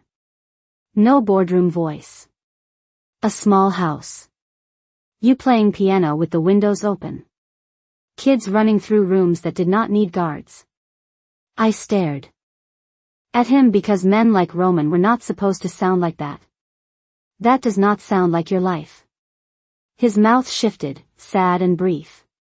It was the only version of it that ever felt worth keeping. My heart betrayed me then. Quietly. Completely. Beat 3 crossed the line I had spent 20 chapters pretending still existed. I kissed him first. Maybe because I was tired. Maybe because grief makes people reckless. Maybe because some parts of me had been reaching for him since Boston and never really stopped. Roman made a rough sound low in his throat and kissed me back with the kind of restraint that hurt more than hunger ever could. Careful. Emotional. Like he knew exactly how breakable this was. When we pulled apart, my forehead stayed against his for one dangerous second too long. Do not lie to me again, I whispered. Never, he said. Beat 4 destroyed the moment with one sentence. Later, walking back through the West Hall, I heard Roman's voice through the partly open study door. Low. Controlled. I need a permanent solution before they use Claire and Noah again. I stopped cold. Daniel answered something I could not fully hear, but I did not need more. Permanent. Solution. My blood turned to ice. Not after that kiss. Not after that promise. I backed away from the door so quietly it felt like disappearing in real time, one thought pounding harder than all the others. I had just let myself believe him. And Roman was already planning how to make sure I could never leave again. The morning after I kissed Roman and heard him talk about a permanent solution, I learned how fast warmth can curdle into suspicion. He found me in the East Wing library before breakfast, one hand braced on the doorframe, eyes sharp enough to cut through skin. You are avoiding me, he said. I closed the book I had not been reading. Maybe I finally started learning. Beat 1 hit with the kind of silence that bruises. Roman stepped inside and shut the door behind him. About last night. Do not. I stood too fast, pulse already climbing. You do not get to kiss me on the terrace and then go plan my future in a locked room. His expression changed. Not guilt. Confusion. What are you talking about? I laughed once, ugly and tired. Permanent solution. Your words. I heard you. Roman went still, then frowned like the conversation in his head did not match the one in mine. Claire, that was not about you staying here against your will. Then what was it about? He did not answer quickly enough, and that was all my fear needed. Beat 2 moved elsewhere in the house, where other lies were already loosening at the seams. Lucia found me in the hallway an hour later with a small velvet case in her hands and a look I could not read. I should have given this to you sooner, she said. Inside was an old silver cuff link engraved with the initials MR. I frowned. That is not Roman's. Lucia's mouth tightened. Matteo Reed used to manage Roman's private correspondence when his father was alive. Back then he handled phones, messages, travel. Too much, if you ask me. My chest turned cold. Why are you telling me this now? Lucia glanced toward the study wing. Because 6 years ago I saw him leaving Roman's office with a stack of letters he was not meant to touch. When I asked, he smiled and said he was cleaning up a mess. A mess. My fingers closed around the cuff link hard enough to hurt. Beat 3 sharpened into action before I could stop it. I went looking for proof and found Roman already doing the same. He was in the archive room off his private office, files spread across the desk, old security logs glowing across 2 monitors, his shirt sleeves rolled and his face set in that frighteningly focused way that meant he was done guessing. He looked up when I stepped in, then his eyes dropped to the cuff link in my hand. Lucia told you, he said. Not a question. I put the cuff link on the desk between us. She said Matteo handled your messages. Roman's jaw flexed. I pulled the Boston office access logs from the month you disappeared. There are gaps. Gaps. Deleted entries. Rerouted calls. Archive folders opened under administrator clearance. My pulse pounded harder. Matteo? Roman's voice went cold in a way I had learned to fear. Only someone inside my private system could have done it. Beat 4 ended with the kind of quiet that means something terrible has finally found a name. Roman reached for his phone. Across the room, one of the monitors flickered with an internal garage camera feed. A black sedan was rolling through the lower gates. Matteo Reed stepped out wearing his usual tailored calm like the world had not already started tipping under him. Roman's gaze locked on the screen. Mine did too. And for the first time, the man who might have stolen 6 years from me had a face. The man who might have stolen 6 years from me walked into Roman's house wearing a calm smile and a tailored suit, and somehow that felt more threatening than a gun ever could. Matteo Reed moved through the foyer like he belonged there, greeting staff by name, carrying a leather briefcase, his expression perfectly composed when Roman met him in the study an hour later. I was not in that room. I was in the hall outside it, hearing just enough through the cracked door to know the air had changed. Roman did not accuse him. Not yet. He asked questions. Precise. Cold. Matteo answered every one without hesitation. Too smooth. Too ready. My skin crawled. Beat 1 hit before lunch. Daniel came to the east wing with his face set too carefully neutral and asked me to come downstairs. The moment I stepped into the study, I knew why. A stack of printed bank records sat on the desk. My name was on them. Not my real accounts. Shell accounts tied to old DeLuca subsidiaries, all routed through trusts I had never heard of. Daniel's voice stayed maddeningly calm. These were leaked this morning to 2 board members and 1 federal contact. I stared at the pages, my whole body going cold. This is fake. Matteo stood by the window, one hand in his pocket, concern painted onto his face so neatly I wanted to scream. Claire, maybe there is an explanation you are not aware of. I turned on him so fast the chair legs scraped. Do not say my name like you know me. Beat 2 cut deeper because Roman did not defend me fast enough. He took the papers, scanned them once, then twice, his jaw tight, his eyes unreadable in the worst possible way. The signatures are forged, I said. You know that. Roman looked up. I am verifying the breach. Not no. Not I believe you. Just control. Process. Delay. And that delay hit every old bruise inside me. Of course, I said, my voice shaking now. Because on paper I still look exactly like the kind of woman your world always thought I was. Roman took one step toward me. Claire. Do not. I backed away before he could touch me. Matteo lowered his gaze like a man witnessing tragedy instead of manufacturing it. I hated him on instinct before I had proof. Beat 3 turned fear into panic. A maid burst into the study without knocking, breathless, pale. Mr. DeLuca, Noah is not in the nursery. The room dropped out from under me. I did not think. I ran. Down the hall. Up the back stairs. Past 2 guards already shouting into radios. Noah. My voice cracked against the marble and came back wrong. Empty. Every nightmare I had ever had as a mother found me all at once. Roman was beside me then, faster than I expected, sharper than anyone else in the house. Lock the east corridor, he snapped. Check every service exit. Nobody leaves.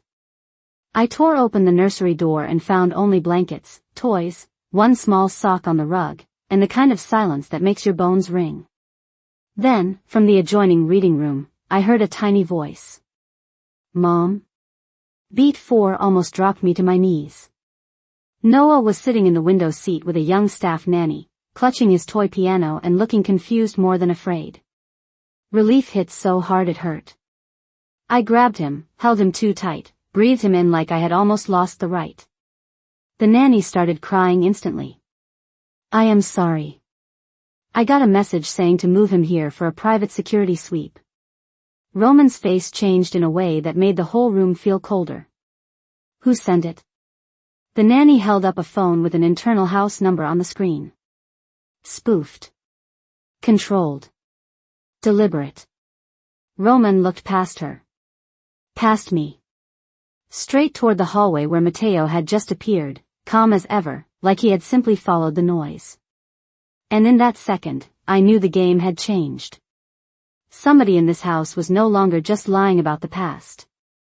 They were starting to reach for my son.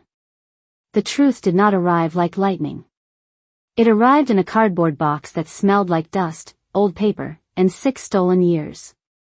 Lily showed up. Just after sunset, pale from the drive, clutching a storage bin to her chest like it might explode if she let go. I found it in Mom's attic, she said the second I opened the side door. I thought it was junk. Claire, I was wrong. Beat 1 started on the floor of the East Wing sitting room while Noah slept upstairs under Lucia's watch and Roman stood across from me with his sleeves rolled up, looking like a man bracing for impact. Lily lifted out bundles of returned envelopes, all addressed to Roman's Boston office in my shaky 22-year-old handwriting. Red stamps screamed undeliverable, rerouted, refused. Under them sat a prepaid phone, dead for years, and a folder of medical forms from my first pregnancy appointment. Roman picked up one envelope with hands that had once looked unshakable to me. They did not now. These never reached me, he said. I know, I whispered. That is the point. Beat 2 tore the whole story open. Lily found a printout tucked inside the folder, an old expense sheet tied to a private assistant account under Matteo's department. Burner phone charges. Courier reroutes.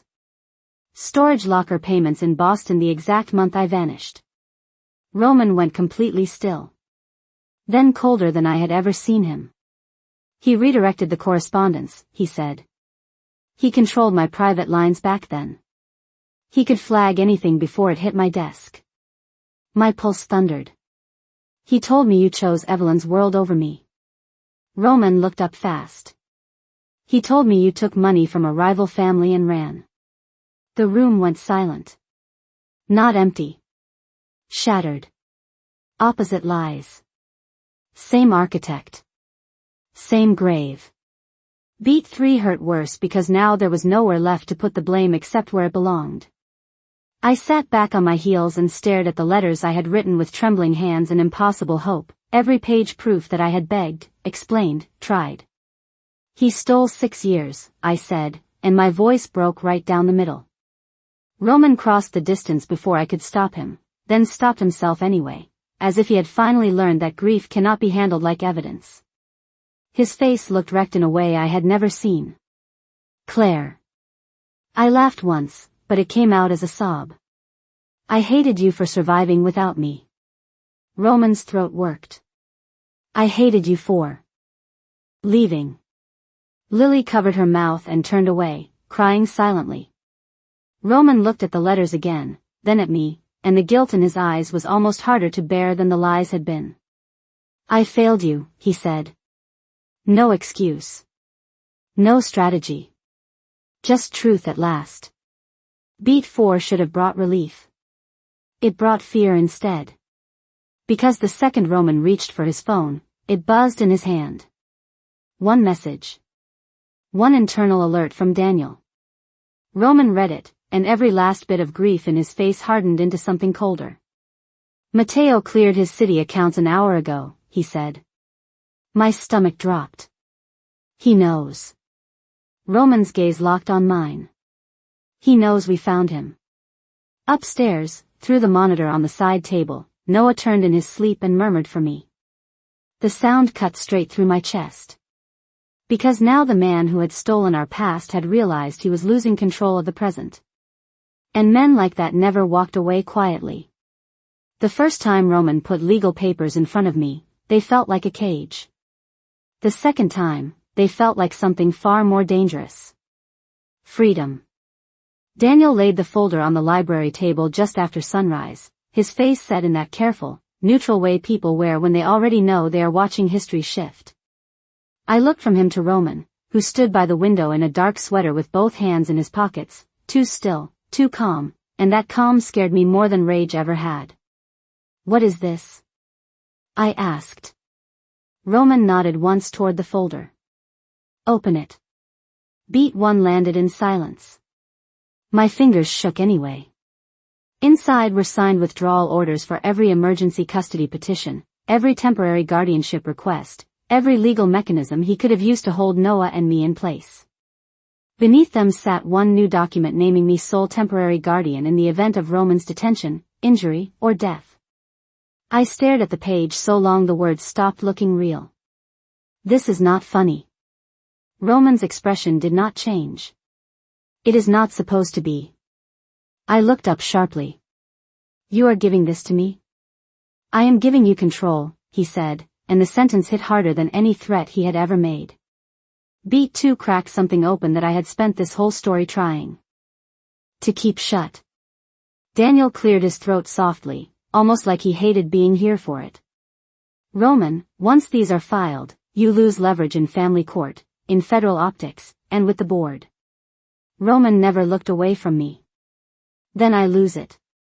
Daniel tried once more. This weakens you. Roman's voice went flat. Final. I know. My throat burned. Why? It came out smaller than I wanted. Roman finally moved, crossing the room slowly, not crowding me, not reaching for me, just standing close enough for the truth to matter. Because I spent too long proving I could protect you by controlling the room, he said. And all I really did was make you feel trapped in it. My chest tightened so hard I could barely breathe. Roman, he shook his head once. If you still decide to take Noah and leave when this is over, I will not stop you. That hurt more than any court threat ever had, because now it sounded like love stripped of ownership. Beat 3 made it unbearable. Roman glanced at the signed papers in my hands, then back at me. I will deal with Matteo. I will end the threat. After that, if you want distance, you get it. If you want my help, you get that too. But Noah stays yours to decide. The library went quiet around us. No cameras. No witnesses except Daniel, who looked like he understood exactly what Roman had just surrendered. Not power. Pride. The one weapon he had used from the beginning. I looked down at the signature line again, at the proof that he was putting my freedom above his leverage, and for one terrible second I wanted to cry in front of him. Then Daniel's phone buzzed. He checked the screen, face tightening. The Foundation event is still on for tomorrow night, he said. And security just flagged irregular movement near the venue. Roman's gaze sharpened instantly, all softness gone, but not the truth he had just handed me. Good, he said coldly. Then Matteo finally picked his stage. The legal papers were still in my hand when the next war arrived. Roman had just given me the one thing I never thought he would surrender, and somehow that made what came next feel even sharper. Because now if I stayed, it would not be because he trapped me.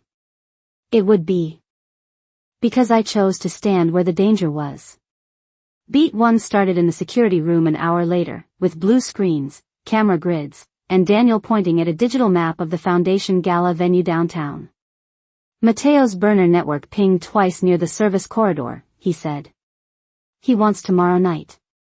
Roman stood beside him, cold and focused, every soft thing from the library folded away for later. I should have said no. I should have told him to cancel the whole event and lock every door in Chicago. Instead I looked at the red circles blooming across the map and heard my own voice come out steady. Then he is counting on us hiding. Roman's gaze shifted to me, sharp with surprise and something quieter underneath it. Claire. No, I said. If we run now, he keeps the stage. He keeps the story. And he keeps reaching for Noah. Beat 2 made the choice real. We moved upstairs to pack for the event, and my hands did not stop shaking until Noah padded into the bedroom in socks, carrying his toy piano against his chest. Are we going somewhere again? He asked. I crouched in front of him and smoothed his hair back. Tomorrow night, you stay with Lucia in the private family suite. Close to me. Close to Roman. Noah frowned. Only if nobody yells this time. The words landed harder than they should have.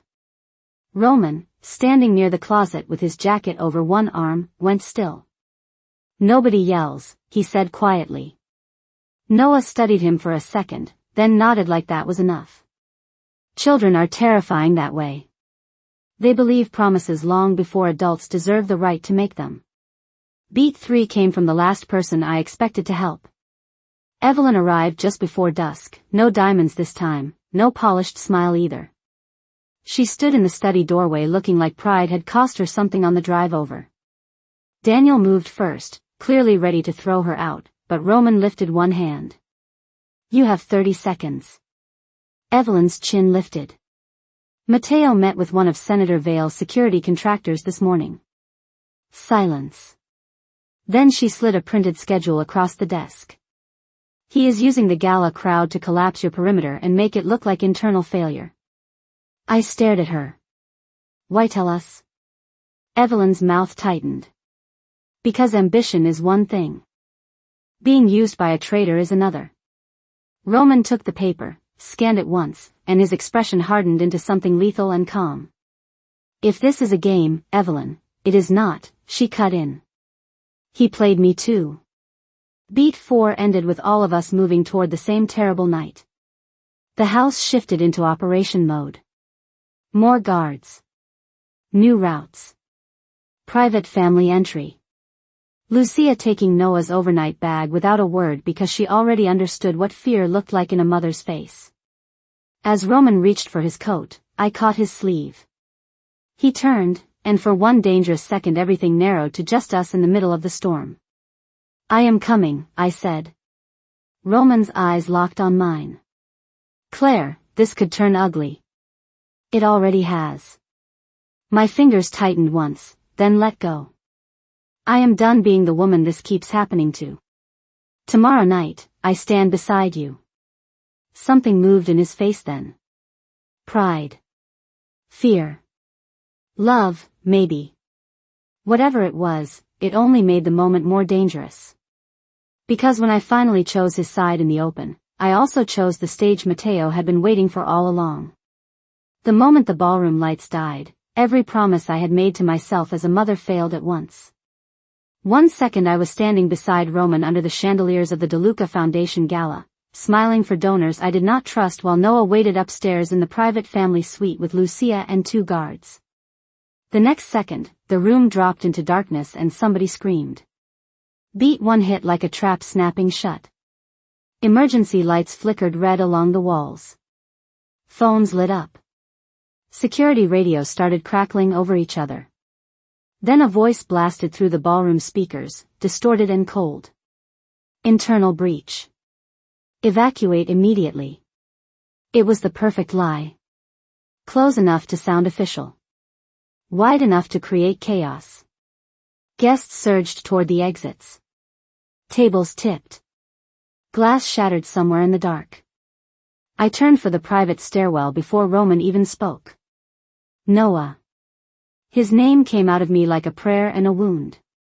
Roman grabbed my wrist, not to stop me, but to pull me through the crush faster. With me. Beat 2 tore the world smaller. We hit the family corridor and found 1 guard down the hall, disoriented, earpiece ripped free, shouting that the suite had been moved to a secondary room. My blood went cold. Who moved them? He looked lost. The order came from Mr. Reed's clearance. Roman's face changed in a way that made the air feel dangerous. Not rage. Certainty. Find Lucia, he snapped to Daniel over the comm line. Lock every service elevator.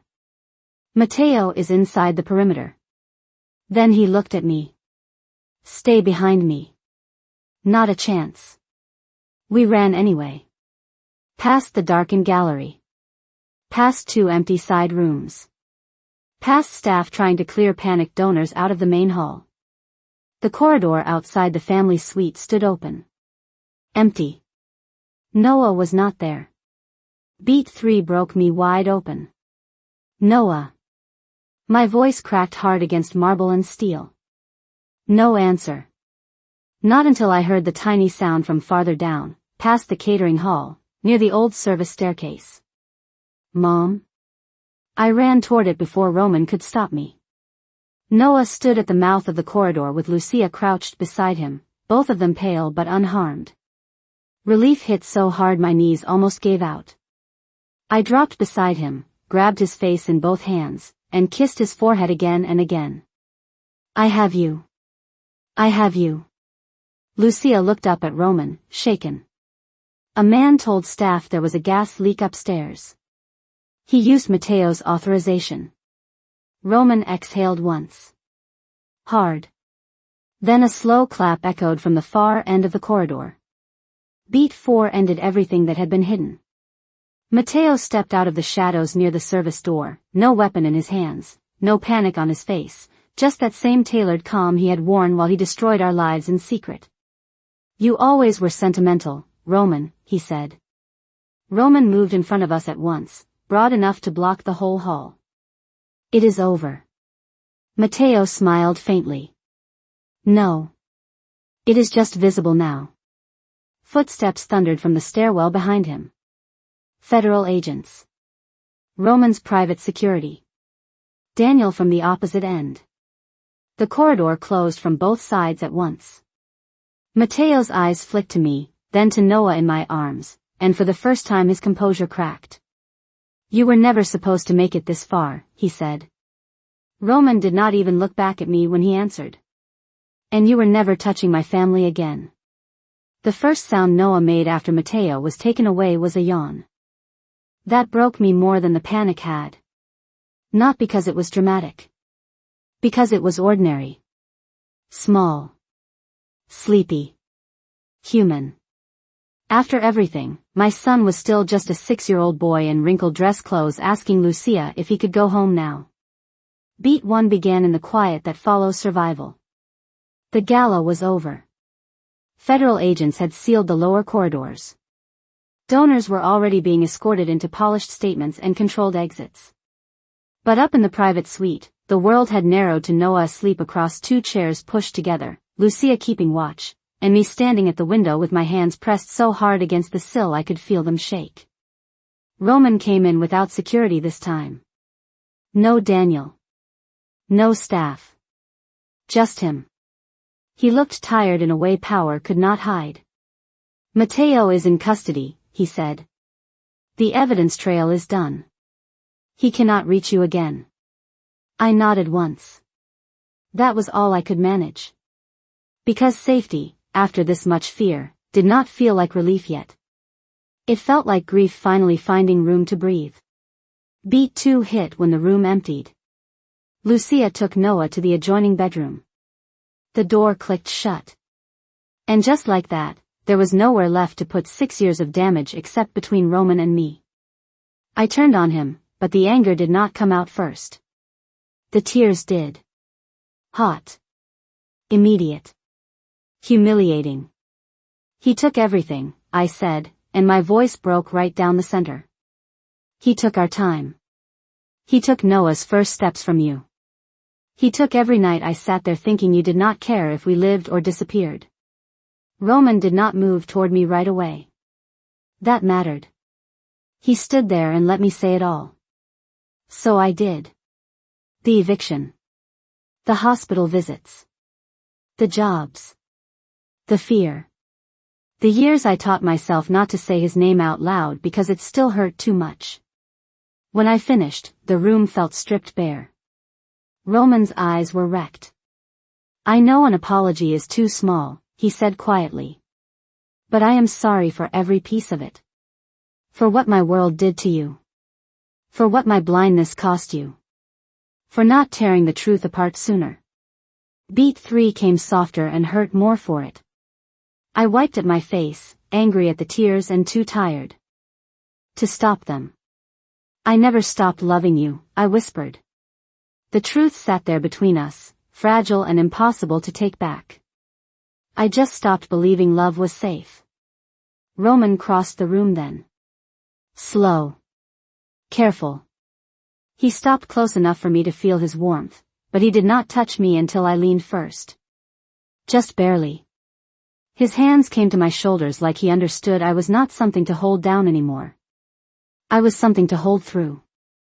He lowered his forehead to mine and closed his eyes. Then let me build something that feels safe, he said. Even if it takes the rest of my life. I wanted to believe him. God, I wanted to. But wanting and trusting had never been the same thing for us. Not yet. Not fully. Still, when Noah called sleepily from the other room, Mom? Roman's hand tightened once at my shoulder, and I did not pull away. The hardest choice was not whether I still loved Roman. By then, that truth had already burned its way clear through every lie and every year we had lost. The hardest choice was whether I would stay just because the danger was gone and the feelings were back. I would not do that to myself again. Beat 1 began with boxes. Not dramatic ones. Grocery store boxes Lucia had folded flat in the laundry room, now open across the bed in the east wing while I packed Noah's dinosaur pajamas, his inhalers, his toy piano, and the small ordinary pieces of a life that had somehow survived Roman's world. Noah sat cross-legged on the rug, sorting crayons by color like nothing important was happening. Are we leaving because we are in trouble? He asked. My throat tightened, but I kept my hands moving. No, baby. We are leaving because home should feel like a choice. Roman was in the doorway before I heard him. He looked at the boxes, then at me, and the old version of him might have mistaken this for rejection. The new one did not.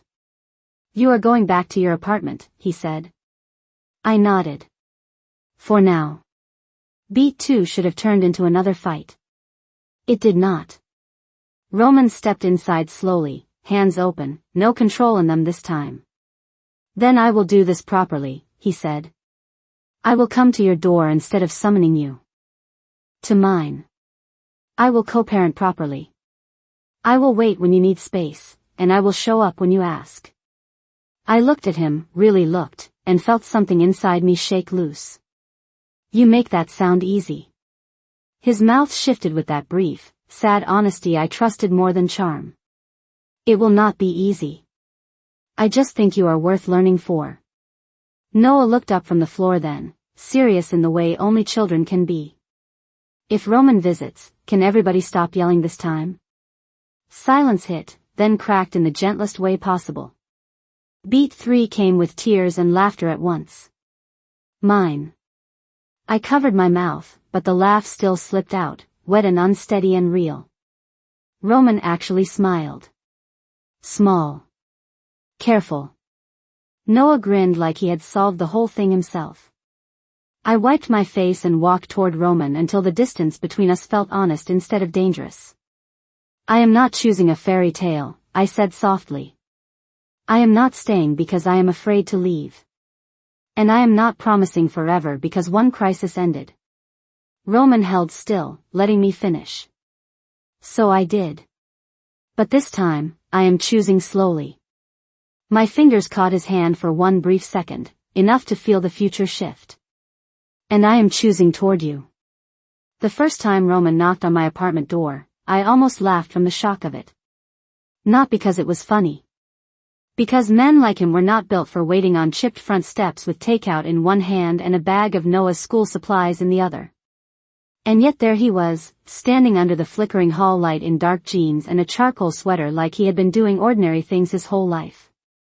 Beat 1 started with that knock and everything it meant. I opened the door, and Roman lifted the takeout bag slightly. I brought dinner. Also poster board. Noah said the solar system is due tomorrow, and apparently Jupiter has to look dramatic. Something warm and helpless moved in my chest. Noah barreled into the hall before I could answer. Roman came. As if the evidence were not 6'2" and trying not to smile in my doorway. 10 minutes later, the three of us were on my kitchen floor with markers, glue sticks, and paper planets spread across the cheap rug I used to be embarrassed by. Roman held the flashlight steady while Noah tested how to make Saturn's rings cast shadows on the wall. It needs to look cooler, Noah declared. Roman nodded gravely. That is a fair artistic note. I stood at the stove pretending to stir pasta and not watch the two of them build something simple and real right there in my cramped apartment. Beat 2 changed the shape of love in a way grand gestures never could. Roman did not try to absorb us into his world tonight. He folded himself into ours. He took off his shoes at the door without being asked. He washed the paintbrush Noah dropped in the sink. He sat on my old couch like it was enough. Later, when Noah ran to his room to get the glitter stickers he had apparently been saving for a space emergency, Lucia arrived with a small velvet box in her handbag and the kind of knowing smile that made me brace instinctively. Do not panic, she said, seeing my face. It is not a proposal. Roman exhaled through his nose, already annoyed. Lucia ignored him and opened the box anyway. Inside was a ring. Simple. Elegant. Not flashy. Old. He bought it years ago, she said softly. Before everything broke. Roman took the box from her with quiet embarrassment, but he did not deny it. My throat tightened so fast I had to look away. Beat 3 came after Lucia left and Noah finally fell asleep with a glitter-speckled Jupiter drying on the kitchen table. Roman stood by the window, the city lights catching at the edges of him, the velvet box closed in his hand but never offered. That mattered. He turned toward me slowly. I am not asking you for anything tonight, he said. Not yet. I stepped closer anyway. Roman's gaze held mine, steady and unguarded now in the way that still felt new. I just need to know one thing, he said. Can you imagine a future where none of us have to run? The room went still around us. No danger. No cameras. No lawyers. Just the truth, finally small enough to fit inside one apartment kitchen. I looked past him at the poster board planets, at Noah's tiny sneakers by the couch, at the man who had come here with takeout instead of orders, and I felt the answer settle into me like something earned. Yes, I said. I can. I should have known Roman would take me back to the place where everything first broke if he ever meant to make it whole again. He drove us out just before sunset, Noah humming in the back seat with his sneakers kicked off, his toy piano balanced across his lap, while the city slowly gave way to trees and open water. When the little lakeside chapel came into view, my breath caught so hard it hurt. Beat 1 started the second. Roman opened the door for me and I saw the stone steps, the weathered wood, the quiet place where we had once planned a future that never got the chance to live. Noah looked around with wide eyes. Is this a church? Roman crouched beside him, one hand steady on our son's shoulder. It is a place where people tell the truth. Then he looked up at me, and I felt every lost year standing there between us. Inside, the chapel was warm with late gold light. No flowers. No crowd. No performance. Just the three of us and a framed sheet of music resting on the front pew. My song. The one I had written for him when I was 21 and fearless in all the wrong ways. Beside it sat a blank page. Beat 2 hid in the silence that followed. Roman picked up the framed sheet and handed it to me carefully, like memory itself could bruise. I spent years thinking I wanted my baby back, he said. His voice was steady, but I could hear the truth moving under it. Like family was something stolen from me. Something I could reclaim if I fought hard enough. My throat tightened. Roman stepped closer. I was wrong.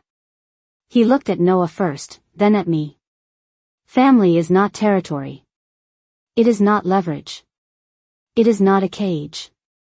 His gaze held mine, unflinching now. It is something you choose. Something you protect every day. And if you let me, that is what I want to do. Not own you. Not keep you from leaving. Just build a life worthy of you staying. Tears came fast and honest. Not from pain this time. From release. From finally hearing the thing I had needed all along. Not a claim. A choice. Beat 3 ended everything. The right way. Roman did not kneel. He did not reach for a ring first. He just stood there with all his power stripped down to truth and asked, Claire, will you let me love you and Noah the right way this time? The whole chapel went still. I thought about the girl who once ran from him because love felt like danger. I thought about the woman I had become, and the little boy beside us who deserved a family built on something stronger than fear. Then I stepped forward, took Roman's hand, and said the easiest true thing I had ever said to him. Yes. Noah gasped like he had been waiting his whole life for one word. Does that mean both homes can be one home? Roman laughed first. Soft. Disbelieving. I laughed right after, through tears, and dropped to my knees so I could pull Noah into my arms. Yeah, baby, I whispered. I think it does. And when Roman wrapped his arms around both of us in that little chapel by the lake, it did not feel like being claimed. It felt like finally, after all the running and all the ruin, being home.